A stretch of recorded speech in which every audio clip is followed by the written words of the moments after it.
Eran las 3 de la mañana. Una única casa estaba iluminada en toda la cuadra, y no se llegaba a escuchar ni un solo ruido. En la casa del frente, al dueño se le materializó alguien que se hacía llamar el Eternauta, quien no tardó en pedir hospedaje. Pero antes de que el anfitrión respondiera, él comenzó a contarle una historia.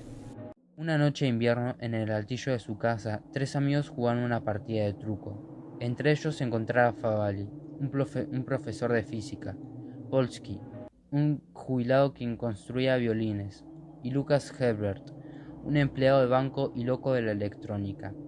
Por último, Juan, el dueño de la casa. Luego de la partida, encendieron la radio y escucharon una noticia la cual decía: una gran nube radioactiva avanza con gran velocidad hacia el sudoeste. Unos segundos más tarde, una nieve fosforescente comenzó a dejar cuerpos en la calle. Rápidamente todos comenzaron a sellar las ventanas. Fue repentina la decisión de Polsky, quien salió a encontrar su muerte en el pavimento. Luego de lo ocurrido, Favali dio la idea de crear unos trajes aislantes. Lucas, Elena y Juan crearían el traje. Unas horas después todo estaba listo, y era tiempo de elegir quién salía. Solo sobrevivirán los muy duros, los que han sabido velar por sí mismos. No perdamos más tiempo y probemos de una vez el traje hermético. Voy a ponérmelo. No, Faba, quedamos en que yo me lo pondría. No quedamos en nada. También yo quiero ponérmelo primero. Está bien, Lucas. No esperaba menos de ti.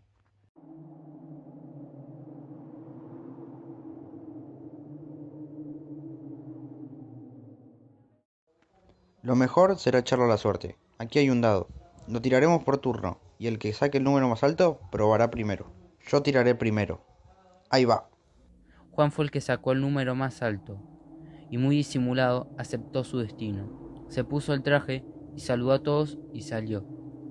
Juan logró sobrevivir, y rápidamente se dirigió a la ferretería, donde encontró al sobrino del ferretero, quien estaba encerrado en modo de penitencia. El chico, muerto de hambre, pedía salir. Soy yo, Pablo. Yo, Salvo. El del chalet en la otra cuadra. El que te compró la manguera. Ya me acuerdo. Sáqueme de aquí, señor Salvo.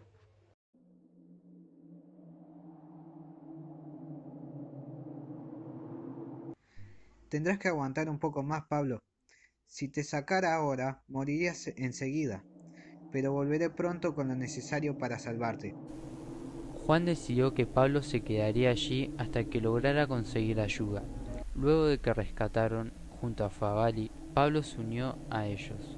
Con el grupo mejor armado, programaron nuevas expediciones, y en una de ellas Lucas sería asesinado. Luego de lo que ocurrió con Lucas, Juan, Favali y Pablo decidieron ir en busca de un camión para irse de la ciudad. En el camino vieron cómo esferas brillantes caían del cielo, y con esto se dieron cuenta de lo que quizás estaba ocurriendo era una invasión extraterrestre, pero decidieron ignorarlas. Cuando lograron conseguir el camión, por una distracción, lo perdieron a Pablo y al camión. Cuando regresaron a la casa, pudieron ver en el cielo aviones que unos instantes después serían destruidos por un láser. Con todo esto, no quedan dudas de lo que ocurría era una invasión extraterrestre. Refugiados dentro de la casa y a punto de irse, alguien llegó. Resultó ser Pablo, con varios militares que se habían salvado, y estaban en busca de sobrevivientes para crear una resistencia en contra de la invasión. Soy yo, señor Salvo. Soy yo, Pablo, el chico de la ferretería que usted salvó.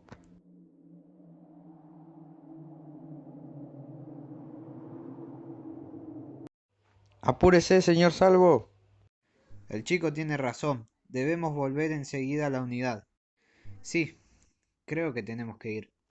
No, Juan, no. Juan y Favali creyeron que lo mejor era unirse a ellos, pero Martita y Elena se quedarían en casa sanas y a salvo. De unirse a los militares, se dirigieron al estadio de River, donde se enfrentaron contra los invasores, y a la vez con sus armas extraterrestres. Estos estaban siendo controlados por alguien más. En esta aventura se unieron camaradas como Franco, un fundidor muy audaz, y Mosca, un historiador. Llegada la noche, Juan recostado recordaba a su mujer e hija, cuando una voz lo interrumpió. Era Franco, quien le recomendaba salir a explorar junto a él. ¿Qué quieres proponerme? No andes con rodeos. Oí lo que dijo el profesor sobre el desconocimiento absoluto que tenemos del enemigo. El profesor tiene razón, no sabemos nada sobre el enemigo, y no es posible vencer a un rival sin saber siquiera cómo juega. Ya te veo venir, Franco. Quieres que tú y yo hagamos una salida de exploración, que marchemos sin ser vistos hasta donde podamos observar al enemigo. ¿No es eso? Eso mismo, teniente.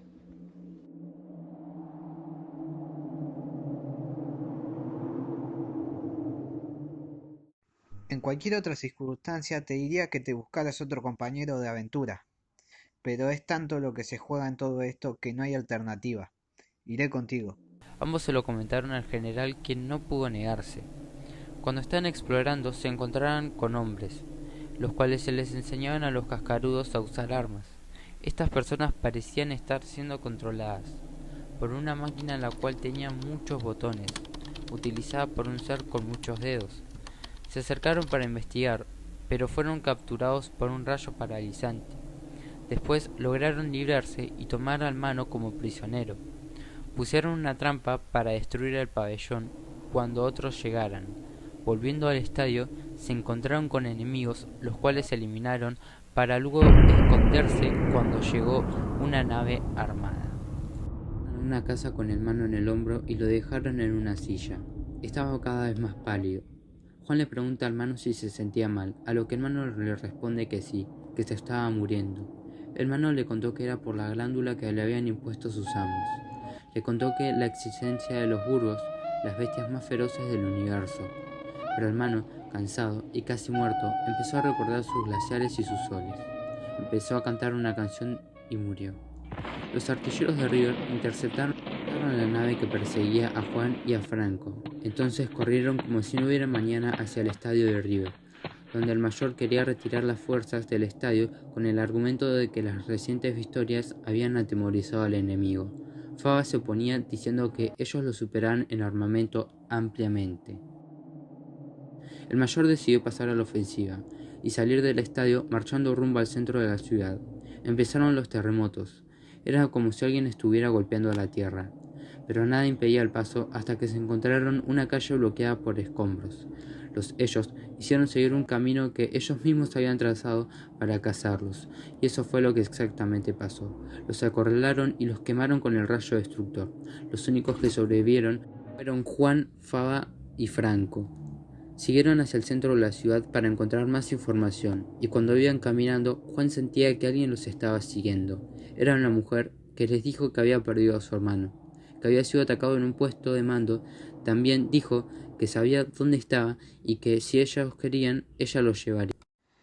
Pero, ¿no van ustedes en dirección equivocada? Por ahí se va donde están ellos. A ellos los buscamos precisamente. ¿Los has visto usted acaso? A ellos exactamente no, señor, pero sí al puesto de mando, al lugar donde se reúnen. Un lugar que puede ser aniquilado con una sola granada. Un lugar no muy lejos de aquí.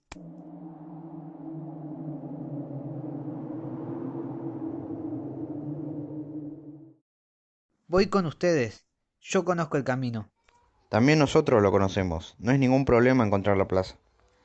Déjenme acompañarnos, aunque solo sea para mirar desde lejos.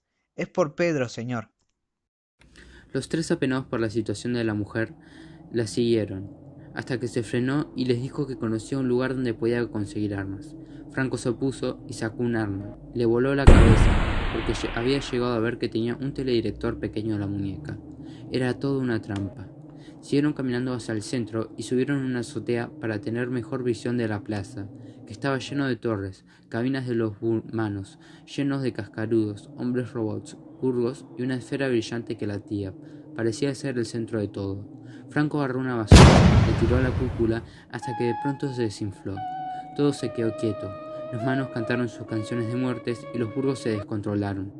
Se encontraron con Pablo y Mosca. Encontraron un auto y fueron a la casa de Juan, donde se encontraron con Elena y Martita. Todo parecía resuelto, pero empezó a nevar de nuevo.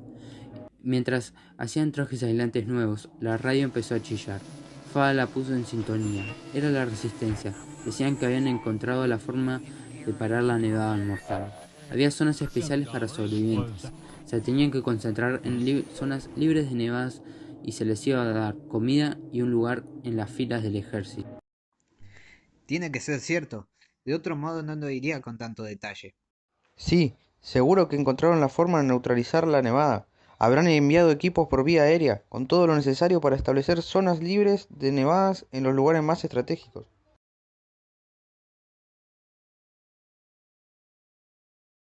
Pronto estaremos en un lugar donde ya no hay más nieve. Quieto, Pablo. Tengo que anotar la hora de la transmisión. Agarraron una camioneta y fueron a la zona libre de Nevada. Cuando llegaron, se dieron cuenta que era toda una trampa. Estaban acorralados. Dieron los nombres robots a Mosca, Pablito y Franco.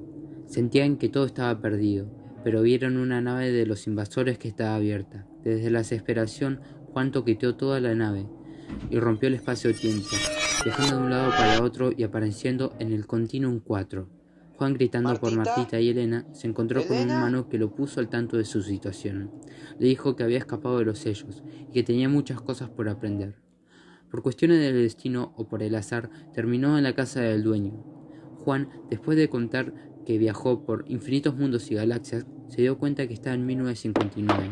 Entonces salió corriendo hacia su casa. Cuando llegó, abrazó a su esposa y a su hija, y Osterger, después de perseguirlo, quedó enfrente de su casa. Pero Juan no lo reconocía, parecía que había perdido la memoria. Ahora le tocaba a Osterger evitar la extinción de la humanidad.